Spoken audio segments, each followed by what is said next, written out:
आपने कई बार सुनी होगी, लेकिन ये केस सामने आने के बाद अभी पिछले दिनों से एक बार ये टर्म बहुत ज़्यादा फिर से ट्रेंड कर रही है। ये पॉलीग्राफ टेस्ट होता क्या है, कैसे इस टेस्ट को किया जाता है? हमारे साथ डायरेक्टर IHBAS निमेश जी देसाई इस वक्त जुड़ गए हैं। मैं उनसे बातचीत करूंगा, मैं उनसे जानने की कोशिश करूंगा, क्योंकि ये जो केस है, कोलकाता वाला जो केस है, इसमें पॉलीग्राफ टेस्ट CBI की जांच को एक दिशा दे सकता है, एक डायरेक्शन दे सकता है। इसीलिए इस मामले में करीब 6-7 लोगों के पॉलीग्राफ टेस्ट कराने की बात भी सामने आई है, जिसमें संजय रॉय का पॉलीग्राफ टेस्ट हो चुका है, संदीप घोष का पॉलीग्राफ टेस्ट चल रहा है, 4 और डॉक्टर्स हैं जिनका पॉलीग्राफ टेस्ट होना है। तो मैं डॉक्टर साहब से समझने की कोशिश करूंगा, डॉक्टर देसाई से, कि ये होता क्या है। सर, पहला सवाल मेरा यही है कि जो पॉलीग्राफ टेस्ट है, जो आजकल बहुत एक बार फिर से चर्चाओं में है, ये होता क्या है? नार्को और ब्रेन मैपिंग के बारे में भी मैं आपसे जानकारी चाहूँगा। कि बुनियादी मुद्दा ये है कि पॉलीग्राफ टेस्ट एक प्रकार है, ऐसे बहुत सारे साइंटिफिक मेथड्स हुए हैं। एक कदम और पीछे जाए, लेट्स गो स्टेप बैक। हम करना क्या चाहते हैं, खासकर पुलिस वर्क में, क्रिमिनल इन्वेस्टिगेशन में, कि अगर मैं या ऐसा कोई व्यक्ति जो संदिग्ध है, वो जानबूझ के अपने ब्रेन को कंट्रोल करके कुछ इन्फॉर्मेशन या पास्ट फैक्ट्स छुपा रहा है या छुपाना चाह रहा है, तो हम उसको तह को अलग करके उन फैक्ट्स तक, उन तथ्यों तक पहुंचना चाहते हैं। वैज्ञानिक रूप से मानव समाज ने कोशिश कम से कम 100-200 साल से बहुत करी है। साथ साथ करीब हुआ नार्को टेस्ट, केमिकल दे दिया, ट्रूथ सीरम जिसको कहते हैं, केमिकल डाल दिया नसों में, तो जिससे मेरा ब्रेन कंट्रोल थोड़ा कम हो जाए या खत्म हो जाए और मैं सच उगल दूं, ट्रूथ सीरम। उसी के साथ कोशिश हुई साइकोलॉजिकल टेस्ट करने की। अब वो आ गया मॉडर्न मेथड्स में, ब्रेन मैपिंग और बहुत सारे तकनीकी विकास के साथ। इन सब मेथड्स में बुनियादी सच जो है वो ये 2-3 है। यस, डेफिनेटली अगर कॉन्शियस जानबूझ के या अनजाने में मैं अप्रिय तथ्यों को छुपा रहा हूँ या हाइड कर रहा हूँ, तो कुछ तरीके हो सकते हैं कि मुझसे वो सच निकलवा लिया जाए। लेकिन इसमें यह भी संभव है कि जो सच ना हो, सिर्फ मेरे दिमाग की फैंटेसी हो, वो भी निकल आए। और दूसरी बात, हो सकता है बाकी 4 तथ्य जुड़ जाएं मेरी इमेजिनेशन के, मेरे फैंटेसी के। और ये बुनियादी कारण है कि कानून में, किसी भी सभ्य समाज में, कानून में अभी तक ऐसा कोई भी एडमिशन, कोई भी मेथड हो, उसको एडमिसिबल नहीं माना गया है। तो इन्वेस्टिगेटिंग एजेंसीज को लीड मिल सकती है, दिशा निर्देश हो सकता है कि भाई इस दिशा में काम करें और बाकी एविडेंस जुटाएं, सबूत ढूंढें। लेकिन इनमें से कोई भी मेथड, इसका जो भी कंटेंट निकलेगा, चाहे वो नार्को टेस्ट हो, चाहे वो पॉलीग्राफ हो, चाहे वो ब्रेन मैपिंग हो, ठीक है सर, मैं आपसे एक और चीज़ आपने बताया, लेकिन इसके लिए किस तरह की तैयारियां करनी पड़ती हैं, क्या प्रिपरेशंस होती हैं पॉलीग्राफ टेस्ट के? पॉलीग्राफ में बेसिकली क्या है कि चूंकि हम पॉलीग्राफ भी जनरली होगा, कॉन्शियस लेवल इंटरव्यू होगा, जैसे आप और हम बात कर रहे हैं अभी, या केमिकल एडेड भी हो, हमने केमिकल भी दिया वेन्स में और फिर पॉलीग्राफी साथ की, तो मेडिकल रिससिटेशन चाहिए। भाई, हम तथ्य मालूम करने में या क्रिमिनल इन्वेस्टिगेशन के दौरान उस व्यक्ति की जान से तो खतरा नहीं ले सकते, तो एक तो मेडिकल इक्विपमेंट चाहिए, जैसे ऑपरेशन थिएटर में या बाकी मेडिकल प्रोसीजर्स में होता है वो।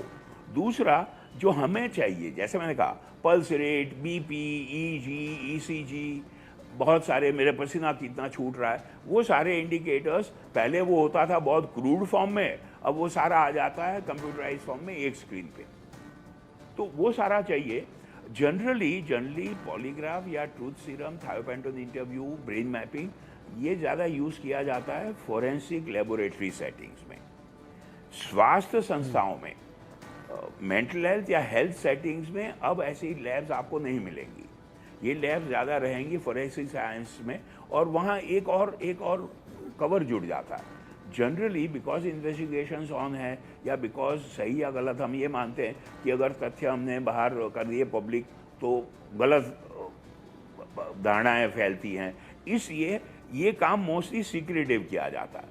और चूंकि ये सीक्रेटिव और ऑफिशियल बंद कमरे में किया जाता है, इसके बारे में भ्रांतियां और फैलती रहती हैं।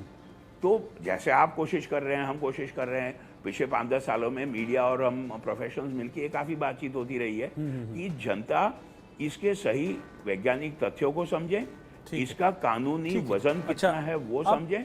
और ठीक है, मैं समझ गया सर, लेकिन एक और इम्पोर्टेंट चीज़ है कि ये टेस्ट जब परफॉर्म कर रहे होते हैं, यानी कि पॉलीग्राफ टेस्ट को जब किया जा रहा होता है, तो क्या प्रिकॉशंस होते हैं, क्या सेफ्टी मेजर्स, क्या सावधानियां होती हैं? दो प्रिकॉशंस हुए। एक तो ये कि मेडिकल सेफ्टी है ना, तो उस व्यक्ति की जान को या स्वास्थ्य को कोई नेगेटिव इफेक्ट ना हो जो भी हम प्रोसीजर करें उसके कारण। दूसरा हो गया एथिकल, नैतिक बनिस्बत कानूनी करेक्टनेस, कि मुझे ऐसे सवाल पूछने का इवन उस सिचुएशन में वो हक ना हो जो शायद उसकी प्राइवेसी को इंक्लूड करे। अगर मैं क्रिमिनल साइकोलॉजिस्ट हूँ और हम लैब में कर रहे हैं वार्तालाप ट्रूथ सीरम से केमिकल देके या पॉलीग्राफ के साथ या ब्रेन मैपिंग के साथ, तो सवाल प्री आइडेंटिफाइड हो। बहुत सारे सिचुएशंस में एक जुडिशियल अथॉरिटी उन सवालों को वेट करके अप्रूव करती है, क्योंकि अगर मैं बहुत लगन से और दिल से काम करने वाला टीम में हूँ तो हो सकता है मैं कुछ ऐसे सवाल पूछ बैठूं जो प्राइवेसी को, उनकी एथिकल बाउंड्रीज को क्रॉस करे। तो वो भी एक बड़ा नाजुक बैलेंस है कि मुझे सिर्फ वो हक है जिस क्राइम को मैं इन्वेस्टिगेट कर रहा हूँ उसे संबंधित सवाल पूछूं। कोशिश ये की जाती है इन्वेस्टिगेटिंग एजेंसीज के द्वारा कि जनरली सवाल पूछे जाते हैं उस प्रकार के जिसको हम कहते हैं भाषा में, हमारी मेडिकल साइंस में और क्रिमिनोलॉजी में, क्लोज एंडेड क्वेश्चंस। क्या आप शुक्रवार रात को कॉनॉट प्लेस में थे? क्या आपने शुक्रवार रात को 10 बजे से 11 बजे के बीच बहुत शराब पी? क्या आप उसके बाद अपना मोटरसाइकिल लेके 4 दोस्त हाई स्पीड में महरौली की तरफ निकल गए? तो जवाब हाँ या ना में दिया जाता है। कोशिश ये होती है एक्यूज को पिन डाउन करने की।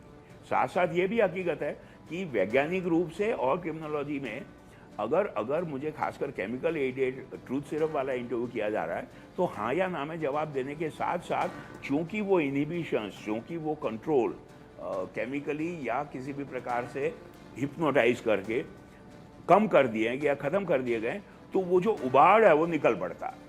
जो चीज़ें मेरे मन में है वो 50-100 वाक्य तो वॉल्यूमिनस बहुत होता है। अगर आप देखेंगे print out of any such interview, volumes, pages and tons of information.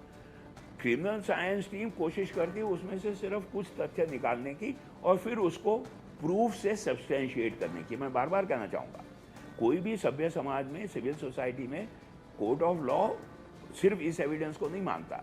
ये लीड मिल गया, वहाँ से कोशिश की हमने तथ्यों को जुटाने की कि भाई इसने अपने इंटरव्यू में ऐसा कहा था, फिर हम वहाँ गए महरौली पार्क में और फिर हमें ये सबूत मिले। तो जो सबूत मिले और उसने जो कन्फेस किया अंडर केमिकल इफेक्ट, वो मैच कर रहा है। एक चीज़ मैं यहाँ थोड़ा क्लैरिफाई कर देना चाहूँगा हमारी आम जनता के लिए। पहले ज़्यादा होता था, अभी भी कभी कभार यूज़ होता है।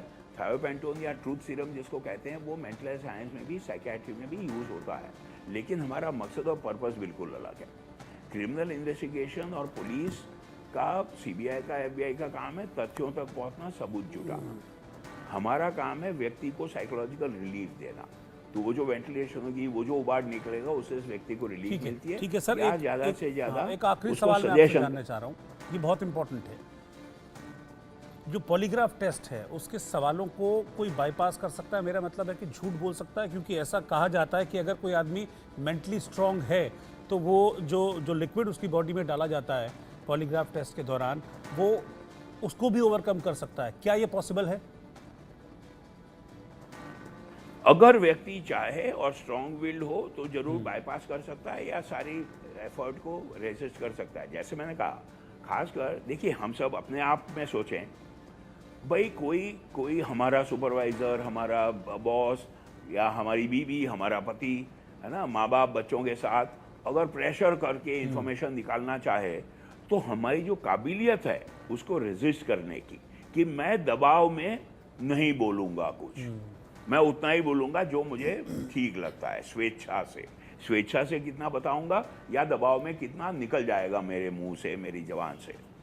ये अलग अलग कैपेबिलिटी रहती है। तो जो क्रिमिनल माइंडसेट है, ऑब्वियसली उनका एक डिटर्मिनेशन जनरली बड़ा स्ट्रांग रहता है, तो वो लोग कंट्रोल कर लेते हैं। फ़र्क ये भी होता है कि जो क्राइम्स ऑफ पैशन कहते थे लीगल भाषा में और अभी भी हैं, कि कोई ऐसी क्रिमिनल साइकोलॉजी या बैकग्राउंड नहीं है, कोई प्रोफाइल नहीं है, लेकिन अनजाने में उन हालात में मुझसे फला क्राइम हो गया। वहाँ होता है, जैसे हम सोचेंगे बहुत सारे केसेस में इंसान ऐसे सिचुएशन में रो पड़ता है, वो ही ब्रेक्स डाउन और ही ब्रेक्स डाउन। तो वहाँ तो नेचुरली सारे डिफेंसेस बंद हो गए, तो फिर जो भी सारा सच है वो निकल आता है, ठीक है, लेकिन ठीक वो है, भी ठीक एडमिसिबल है। डॉक्टर देसाई, बहुत शुक्रिया आपका साथ में जुड़ने के लिए और डिटेल में सारी चीज़ों को बताने के लिए कि पॉलीग्राफ टेस्ट क्या होता है और कैसे होता है। आंख कान खोल के मैं फिलहाल आज के लिए इतना ही। बाकी की खबरों के लिए आप लगातार बने रहिए इंडिया न्यूज़ के साथ।